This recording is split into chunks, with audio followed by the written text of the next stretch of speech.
இதயகனி விஜயனின் வணக்கம்.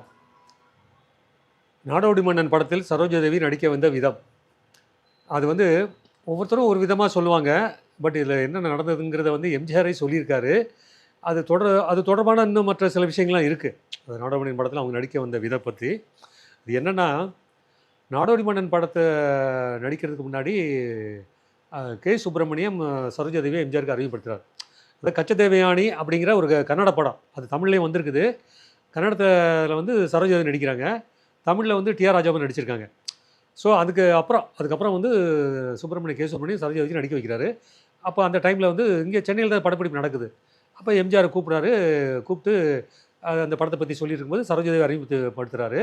அந்த நிகழ்ச்சிக்கு தான் வந்து சரோஜாதேவி பல இடங்களில் ஒவ்வொரு இடத்துலலாம் அதை பற்றி சொல்கிறது என்னென்னா, 1000 சூரியன் ஒன்றா சேர்ந்து பிரகாசிச்சா எப்படி இருக்கும் அப்படி இருந்தது எம்ஜிஆருடைய அந்த தோற்றம், அந்த அழகு, அந்த நிறம் அப்படி சொல்லி அந்த நிகழ்வை பற்றி சரோஜாதேவி எல்லா இடங்களுமே சொல்லியிருக்காங்க.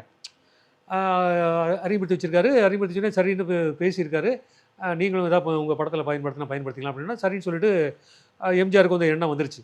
இவங்களை நடிக்க வைக்கலாம் அப்படிங்கிற எண்ணம் வந்துருச்சு. ஏன்னா பிடிச்சிருக்கு அவங்களுடைய அந்த அணுகுமுறை, அவங்க பேச்சு, அந்த குரல், அது எல்லாமே அந்த இனிமையான குரல் எல்லாமே எம்ஜிஆருக்கு ரொம்ப பிடிச்சிருந்தது. அதில் என்ன பண்ணார்னா, திருடாதே படத்துக்கு புக் பண்ண வச்சுருக்கார். திருடாதே படத்தில் கதாநாயகியாக புக் பண்ண வச்சுருக்கார். புக் பண்ண வச்சுன்னா, நான் சொல்கிறது வந்து திருடாதே வெளிவந்தது 1961. படம் தொடங்கினது வந்து 1956. அந்த டைமில் தான் நாடோடி மன்னன் படமும் தொடங்குது. 56 தான் நாடோடி மன்னன் தொடங்குது. அது அந்த படத்துக்காக படப்பிடிப்பு நடந்திருக்கு. திருடாதே படப்பிடிப்பு நடந்திருக்கு. சில காரணங்களால் ஏஎல்எஸ் வந்து பின்னாடி அண்டர்டேக் பண்ணி அந்த படத்தை வந்து பண்ணியிருக்காருங்கிறது வேறு. சில காட்சிகள் படமாகி படம் நின்று போச்சு.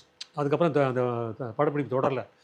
அது எம்ஜிஆருக்கு பெரிய வருத்தமாக இருந்தது. என்னடா இந்த படம் வந்து நம்மளை நம்பி இந்த பொண்ணு வந்து இதில் வந்திருக்கு, தமிழில் நம்ம அறிமுகப்படுத்துகிறோம், வந்து இதை வந்து நம்ம நிறைவேற்ற முடியலேங்கிற வருத்தம் எம்ஜிஆருக்கு முன்னால் இருந்திருக்கு. அது என்ன பண்ணியிருக்காருன்னா, நாடோடி மன்னன் ஆனால் அந்த சிந்தனையோடு தான் நாடோடி மன்னன் படப்பிடிப்பு நடந்துகிட்டு இருக்கும்போது பாருங்கள், அது எண்ணம் போல் வாழ்க்கைன்னு சொல்லுவாங்க. படத்தில் பானுமதி கதாபாத்திரம் வந்து அது கடைசி வரைக்கும் அந்த அம்மா கதாபாத்திரம் வர்ற மாதிரி தான் முதல் கதாவிப்பு வச்சுருந்தது. அது என்ன ஆச்சுன்னா, ஒரு காட்சியில் வந்து கத்தி குத்துப்பட்ட பானுமதியை எம்ஜிஆர் தூக்கிட்டு போகிற மாதிரி, கையில் 2 கையிலையும் தூக்கிட்டு போகிற மாதிரி காட்சி வரணும். அந்த காட்சியை பற்றி எம்ஜிஆர் விளக்கம் சொல்கிறாரு. ஏன்னா இவர் தான் இயக்குனர், இவர் தான் தயாரிப்பாளர், கதாநாயகனும் அவரே. அப்படிங்கிறப்போ பானுமதி அதை பற்றி யோசிக்கலை. நான் அப்படி நடிக்க மாட்டேன், நான் அது நடிக்க தயாராக இல்லை அப்படின்ட்டு மறுத்துட்டாங்க. எம்ஜிஆருக்கு பெரிய ஷாக். என்னது இப்படி பண்ணுறாங்க, நம்ம ஒன்று நினச்சிருக்கோம், இப்படி ஒன்று நடக்குது, இப்போ இது மேற்கொண்டு இது எப்படி ப்ரொசீட் பண்ணுறது அப்படிங்கிற மாதிரி என்ன பண்ணுறது தெரியாமல் வேறு வழி இல்லாமல் அவர் பானுமதிக்கு பதில் டூப் போட்டு அந்த ஷாட் எடுத்திருக்காங்க. அதில் எம்ஜிஆர் தூக்கிட்டு போகிறது டூப்பு நடிகை. ஸோ அப்படி தான் அந்த படப்பிடிப்பு நடந்தது, முடிஞ்சது. எம்ஜிஆர் என்ன பண்ணாருன்னா, அதோட அந்த கதாபாத்திரத்தை க்ளோஸ் பண்ணிட்டார். நீ இப்படி பண்ணையா, நான் பண்ணுறேன் பாரு அப்படின்னு சொல்லிட்டு கதாபாத்திரத்தை முடிச்சிட்டார். இறந்து போகிற மாதிரி முடிச்சிட்டார். அதாவது அதுக்கப்புறம் மீண்டு வர்ற மாதிரி தான் கதையில் இருந்தது. ஆனால் இறந்து போகிற மாதிரியே கதையை முடிச்சுட்டு அங்கே தான் வந்து சரோஜாதேவி கொண்டு வர்றார். நீ இப்படி பண்ணலை, நான் இப்படி கொண்டு வரேன் பாருன்னு சொல்லி சரோஜாதேவி கொண்டு வந்தார். அந்த காட்சிகள் முழுவதும் வண்ணத்தில். அது வரைக்கும் வந்து கருப்பு வெள்ளையிலே போயிட்டு இருந்த அந்த படம் சரோஜாதேவி வந்தவுடனே வண்ணத்தில் அந்த படம் வெளிவருது. ஸோ அப்படிங்கிறப்போ அது மாதிரி ஒரு மாற்றத்தை உண்டு. அதனோட செலவு அதை பற்றி அவர் யோசிக்கவே இல்லை.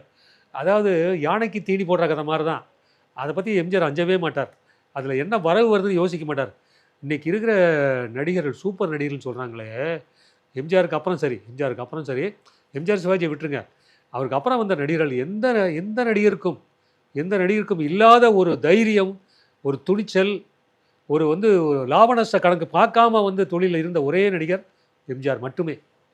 அதுக்கு நாடோடி மன்னன் படத்தை பற்றி தான் சொல்லணும். ஏன்னா அது சொல்லுவாங்க, நான் இந்த படம் வந்து வெற்றி பெற்றால் நான் மன்னன், இல்லைனா நாடோடி அப்படிங்கிற மாதிரி எம்ஜிஆர் இந்த மாதிரி சொல்லலன்னு சொல்கிறாங்க அப்புறம். பட் ஆனால் அந்த நிலைமை தான். அந்த படம் தோல்வி அடைஞ்சிருந்தால் அவ்வளோதான் எம்ஜிஆரோட சாப்டர் அதோட. அதாவது அவரை யாராலும் முடிவிக்க முடியாது. ஆனால் சினிமா இண்டஸ்ட்ரி அவரை கொஞ்சம் ஒதுக்கி வச்சுருக்கோம், அந்த மாதிரி நடந்திருக்கும். ஆனால் அதெல்லாம் பிரேக்கப் பண்ணி எங்கிட்ட போயிடுச்சு. துணிஞ்சு வண்ணத்தில் அவ்வளோ செலவு இருக்குது இந்த படத்துக்கு. அவர் திட்டம் போட்டதை விட, அதாவது ஒரு 18 லட்சம் செலவு பண்ண திட்டம் போட்டார்னா 28 லட்சம் செலவான கதை மாதிரி ஆகிடுச்சு. 10 லட்சம் கூட, அன்றைக்கி 10 லட்சம் கூடுதல்னா எவ்வளோ யோசிச்சு பாருங்கள். இன்றைக்கி கணக்கு 2 வருடங்கள் படப்பிடிப்பு நடந்திருக்கு. அதுக்கான செலவுகள் கண்ணாமண்ணான்னு அதை பற்றி ஆரம்பி ரொம்ப ஃபீல் பண்ணி எழுதியிருக்கார். அவர் அண்ணன் சக்கரபாணி அதை விட இன்னும் ஃபீல் பண்ணி எழுதியிருக்காரு. தம்பி என்ன எங்களை போட்டாலும் இப்படி போட்டு படுத்துறாரு அப்படின்னு சொல்லிட்டு. ஒரு சீன் எடுத்துக்கிட்டு இருப்பார், சரியாக வரலன்னு திருப்பி மறுபடியும் ரீஷூட் பண்ணுவார். ஸோ இப்படியெல்லாம் போகும். அப்போ எவ்வளவு படப்பிடிப்பு நாட்கள், எவ்வளோ விஷயங்கள் நடந்திருக்கு அப்படிங்கிறது இது இந்த ஒரு விஷயம்.